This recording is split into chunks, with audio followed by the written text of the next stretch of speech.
Welcome back to another video. Today we're going to be breaking down my rifle setup. So this is a video that's actually requested by a lot of you, is rifle setup videos from the crew here, and that's what we're going to do today. Now I'm not going to go too much into kind of the function and the features of each one of the things that I have on the rifle. I really want to talk more about the why I have the gun set up the way I do and the choices I made in that. So before I build any rifle or spec out any gun, I usually try to figure out what job that gun is going to fill for me. What things do I need it to accomplish? And for me, this was sort of a do-all gun. It has changed a lot over the years. It has had multiple purposes, and this is a different upper than it was originally, but this was sort of going to be an accurized carbine that was do-all, and what I mean by that, because it's important we define that, is any personal defense situation I want to be prepared for, specifically in a civilian context. And I mean personal defense. I'm not talking about societal collapse, civil war, foreign invasion. I'm not talking about any of that kind of stuff, and I'm all for it if people have setups that are geared towards that. I think that's a good thing, but this was really meant as a personal defense gun, and that's kind of what I intended when I put this together. So I really like having data that I can go off of, even if it's just my own experience and anecdotal data from back when I was in law enforcement. I like to have something, a purpose for everything. So there's definitely more than one way to do this, but this is kind of what I ended up with. So real quick, before we actually dive into everything on the gun, the data that I'm referring to that I base this off of, I wanted to figure out what ranges are we really talking about for civilian personal defense sort of circumstances. And it's kind of hard to find a lot of the data out there. There's some stuff now, but for a long time there really wasn't good information out there, so I kind of had to go off of a lot of anecdotal information. But now, at least since about 2005, there's been a little bit more data coming out about police shootings. So in recent years, we can get a hold of that. And specifically, I want to say Police and Security Magazine had an article where they talked about an organization that started doing studies, and I think it was like the Police Sniper Association or something along those lines. I'm probably butchering the name. I'll link the article below, and you guys can check it out if you want to dive deep into more of that information. But essentially it talks about police sniper engagements. Now why is that important? Well, I figure that police snipers probably have longer range engagements than what are typical. So if I could cover the basis for what a police sniper might face, then I am more than capable for what a civilian would come across. So that's kind of the rationale of why I look at the police sniper shootings. And in that article, what they tell us is that the 98% of sniper shootings, police sniper shootings in America, take place under 200 yards. And actually, if you look at some the study itself in 2005, and there's more recent studies, you do have to pay for them if you want to look at them. I'm not buying any of the recent studies because I think I've got enough information to go off of, but the average distance was 51 yards. So you're talking about some pretty close range shootings that have happened for police. And there's a lot of very interesting information in there, like a little more than half of those occur in low light situations. And usually when I think like police sniper, I think somebody who's, prone off a bipod, shooting a bolt gun at like 600 yards. And the positions that these snipers are in are mostly improvised positions where they're shooting off of like a partner's shoulder or a tripod or a table or something like that. They're just not clean. They're not clinical like you would see on a flat range. So there's just some interesting things there. There's also an article by Lucky Gunner trying to go get some information on the distances for civilian shootings. I'll link that one below as well. Lucky Gunner's got a lot of good articles that they've done in their blog. I guess they're blog posts, but anyways, check them out if you haven't already. And they've got some good information in there and how kind of difficult it is to get really accurate information and how there's all these different sources that have different types of information. But in there, they do cite one of our friends, John Correa, who runs the Active Self-Protection channel. So definitely check him out if you haven't done that already. And he kind of gives his opinion that the vast majority of civilian shootings occur at very close ranges. I'd say 7 to 10 yards. I want to say that was a ballpark that he gave. It was like 7 to 10 or 7 to 15. So we're talking pretty close ranges here for civilian context as far as what the rifle needs to be capable of. So, and the vast majority of these shootings happen with a pistol, by the way, for civilians. Rifle is pretty rare for a civilian to use. Just, throw that out there too. It's not, we're not responding to things like first responders do, and typically, and if we are, if we don't have a rifle in our possession, if I'm in a mall and a shooting happens, I'm not running out to the car to grab a rifle. I'm going to handle the problem with my pistol. It just doesn't make sense to run out and grab a rifle from the car. So, so with all that being said, I basically came up with a list of requirements, a short list of things I wanted the gun to do. I gave myself a little cushion room. I said I wanted it to be effective out to 300 yards. I want to be able to use it in and around vehicles and buildings because based on my own experience, that's where 99% of these incidents occur. So I need to be able to handle it inside of a car if I need to, or inside of a building very easily. It can't be too cumbersome. And it also needs to be prepared to be shot at nighttime. So that's another thing that is pretty important to note. There is a lot of these shootings are happening at nighttime, and they may be at times where you don't have kit on. In fact, for civilians, I don't know of any civilian shooting where somebody had kit on. So I like to try to keep things on the gun, and we'll go into that a little bit more. So ballistics, what gun is going to give you capability out to 300? Well, almost any AR. Now specifically 5.56, a 10.3 will still do that. It's very ammo dependent, and it very much depends on what your definition of effective is. There's a few government agencies that have different kinds of definitions, whether it's penetration or the round tumbling or velocity, or whether or not the round expands in ballistic gel, which is interesting because some of those tests that they do, they want a certain amount of penetration, but if you get more penetration than that, that's a bad thing. And I thought the penetration was what made it effective, which is interesting. So some of these rounds, when they, like expanding rounds in their testing, when they don't have enough velocity, they don't expand. But when they don't expand, they actually have less friction going through the ballistic gel, and they'll actually, at lower velocities, penetrate completely through rather than the 12 to 14 that they're inches that they're looking for. So it goes to show you that even though these slow velocities, you may say, hey, the round's not going to expand, you're still going to get penetration. So it very much depends on what your definition is. For me, my definition is if it has the same velocity and energy of a Glock 19 shooting 124 grain ammunition at point blank, I consider that pretty lethal.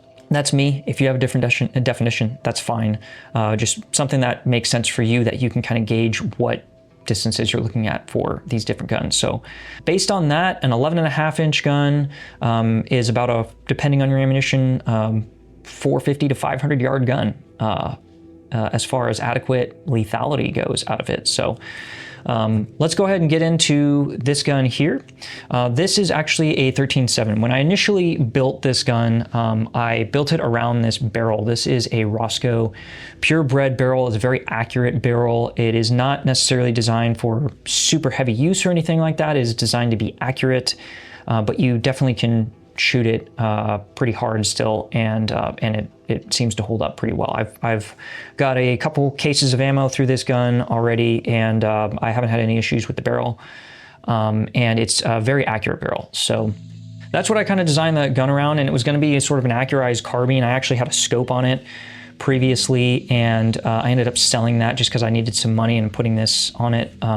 I would probably run a 1:6 Razor 1:6 with the JM1 BDC reticle if I had a choice, but it is what it is, and this optic does just fine for the job. So with that being said, I'm just going to run through the gun real quick on all the parts, and then I'll kind of talk a little bit about the reason for everything. But I have a B5 Satmod Bravo stock. I really enjoy this stock, and I think it's just a solid option that's on the market, very simple and rugged. I run that with a cat tourniquet on it. I like to keep a tourniquet on board hard, because if I'm grabbing this in the middle of the night, there's a chance that if I am involved in some sort of altercation, that somebody's getting shot, and I want to be able to have medical on me, at least a minimal level of trauma first aid on me, without having to run and find a kit. So moving forward, this is a Daniel Defense lower. This is actually a lower that I've had for a very long time. I actually bought this as a complete DDM4 V11 when the V11 first came out years ago, and this was my patrol rifle. And then I ended up doing a bunch of stuff with that upper and eventually getting rid of that upper, but the lower still sits on it today. I've got a Geisley trigger in it. On the other side, I have the Radian safety selector on here, and it's in the 45-degree configuration on it. And I don't have the selector on the opposite side. I don't like ambi selectors, but I do like the little 45-degree selector on this. Probably not worth the money, to be completely honest, to have the, just a 45-degree on it. I do like the safety, but if I were setting up a gun today, I probably wouldn't spend the extra money for this if I already had like a standard mil-spec safety. The trigger in this is the Geisley SSA. It's a really solid 2-stage trigger, and I really enjoy it. So I've been using that one. I'm using the Geisley Maritime bolt catch on this gun. It's a little bit larger than what's typical, and it's got sort of a texture to it that just makes it a little bit easier to actuate. And I've had great experience with that. Geisley makes some good products out there for sure. And by the way, this is not, I'm not trying to sell you guys anything. I'm just sharing with you guys what we've got, or what I've got going on this gun. I talked with Ike about this before, and he really just wants information out there and stuff that's entertaining for you guys. And it doesn't matter if we sell it or not. I'm gonna talk about it and promote it in here. So. But this, nobody's sponsoring this. Obviously, we're a store and all that stuff, but we really aren't trying to make money off you guys from this video. It's just information for you. This upper, so BCM actually had their Mark II uppers stripped on their website, if I remember right. It might have been complete uppers, but it was just the uppers themselves. I think they already had installed the dust cover and the forward assist on them, but they don't sell them anymore, and I don't know why. Maybe it was just a thing that they did right then and they decided to pull them, but I got a chance to get one. I saw it on their website and I got a chance to buy one. So I bought one for this gun. I'm using a BCM bull carrier group, Radian SD charging handle. The Radian charging handles, I really like a lot of the products from Radian, and I really do enjoy this charging handle. I would say that between the standard and the SD, there really isn't a difference that I notice when it comes to the gas coming back. The little vents that it have, I don't think are very effective. And one of the things that I would change about this is I would add a lip on the back of the charging handle to cover the gap right here in the upper receiver, because this is where the gas comes out. It comes out from up here and down here. And I would add a lip like what's on the Geisleys, what's on the Badgers, what's on the BCMs, all of those. Voltor makes BCMs, so the Voltors as well. But a bunch of those charging handles have a lip on the back that goes and is flush with the top of the receiver, so that the gas goes up instead of back. And so I would add that, and I think that would actually help route the gas better. But these charging handles are very durable. I have never seen an issue with the Radians. I have seen 2 BCMs break. They're older charging handles, not their newer ones, so I don't know about their newer ones, but it was their older style. I've seen 2 of those break. And I've had good experience with the Geisleys and the Badgers too. All solid options. And just because the BCMs had an issue in that, that's just my experience with it. I actually am a huge BCM fanboy. I love their products, so hence why I've got their upper and their BCG in here. As far as what is in the buffer tube, I'm running an H3 buffer in this guy with a standard Springco spring. I mentioned already the barrel. It's a Roscoe Purebred 13.7 with a Surefire muzzle device on the end of it. Y13-7, well, I wanted a gun that was as short as possible, but you could also reach that legal rifle limit. There are certain muzzle devices that are better to put on the 13-7 that you can do that without having to stack shims. You really shouldn't stack shims to add length or anything like that, but you can do that if you really want to use the Surefire muzzle device. But there are other devices made for it, but 13-9 is becoming more of an option these days because there's a little wider variety of muzzle devices that'll fit that. But that was kind of the reason for it, is I wanted the shortest barrel possible while still being an overall 16-inch in length gun. And then I'm running this with a Surefire SOCOM Mini 5.56. It's definitely not the quietest suppressor, but I had a deal that I could get on this suppressor, and I don't even think I was working in the industry at the time. It was just a company, the RC2s had just come out, and they were blowing these out, and I want to say I paid like $600 for it. So it was pretty killer. It was on closeout, and I couldn't say no, so I bought one. Like I said, not the quietest, it's a little heavy, but it's extremely durable, and I really do enjoy this can quite a bit. Overall, for like signature reduction, it's very good. If I could get a different can today, I'd probably go with maybe the White Bread, or, and I think it's called the Velos from Silencer Co. I think it's called the Velos, or the Huxworks cans. All of those cans, I've seen some good stuff with them, especially for this barrel length. You can run a smaller can and get away with it, which is another point I want to make real quick. If you run an 11.5, especially a 12.5, but if you run an 11.5 with a full size, like traditional full size 5.56 can, it's roughly the same length as a 13.7 with a mini can. And you know, depending on exactly the cans you're using, you know, the 11.5 may be a little louder or quieter, but I think it's pretty close. So if you are in that sort of range of like an 11.5, especially a 12.5 though, you got a 12.5 and you got a full size can on it, in my opinion, you might be better off running a 14.5 with a mini can, because you're gonna get more velocity and performance out of the gun, and it's about the same overall length. There's just some food for thought there when it comes to speccing out exactly your guns. That said, 11.5 is actually my favorite barrel length, and if I were building this gun again today, it would be an 11.5, just because I like having that compact gun. And then I would put a smaller suppressor, because the suppressors are getting so good these days. So anyways, moving on. Cloud defensive flashlight. This is actually the Rain 1.0. I've had a number of lights on the gun here. I've run Surefire for a very long time, and I really like Surefire lights. I've also run Mod Light. I really like Mod Light. I actually carry a Mod Light almost on a daily. I don't have my carry gun on me right now, but I have their weapon light, their pistol light on it, the PL350, the version 2. Got that on there, and then I've got 2 handhelds at home. I have used their rifle lights before. Now, I had 3 of them, and they were their first gen, so the older heads, and unfortunately I had some issues with those and the switches that I was using, and they were the mod button lights. So I ended up getting rid of them just because I had too many issues with flickering and with them in the cold and things like that, and that wasn't great. So it's not to say that, you know, Mod Light's not a good brand. I'm not trying to say anything bad about them. That was just my experience with them. Pretty much everybody in the building runs Mod Light almost exclusively and has never had any issues with it. So they do make a very good light, and I still love their lights, and I still use their lights all the time.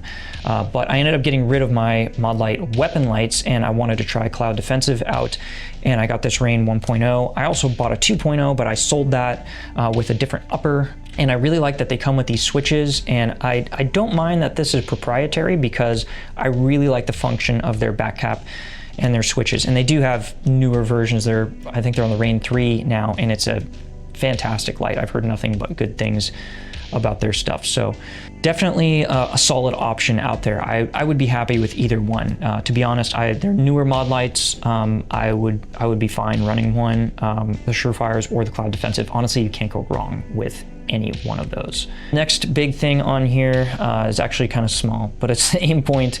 This is an H1, so this is quite an older optic, but it is very rugged, and it has stood the test of time, and this has been with me for a long time. Same optic I used on patrol, actually. I've got the Knight's Armament cap on there, and it's in a LaRue mount. I wanted a little higher mounted optic, so I've got it on this riser, And let's see what else on this side of the gun. This rail, I should mention the rail first, I guess. This rail is the Tri-Lock rail from Triarch Systems. It is a 7-sided M-lock wedge lock rail with built-in QDs. I don't know if they still sell this rail, but it's a pretty solid wedge lock rail. There's a bunch of companies that had the wedge lock, like the M76, I think it was, from Suns. Hodge obviously had theirs as well, but this is the wedge lock is a good system. So yeah, I've got this on here, and then I've got a Kratos angled QD attachment, sling attachment point on there. So I think that's pretty much it. I mean, I've got the sling on here as well, and this is from the Sierra Tac sling from Spiritus. I do like this sling. I think the padding is perfect, and the size and materials that they use are perfect. I have a love-hate relationship with this little guy here, little sling slider, the little adjustment thing. I really like how it is easy to grab onto and move with just sliding my hand up and down the sling.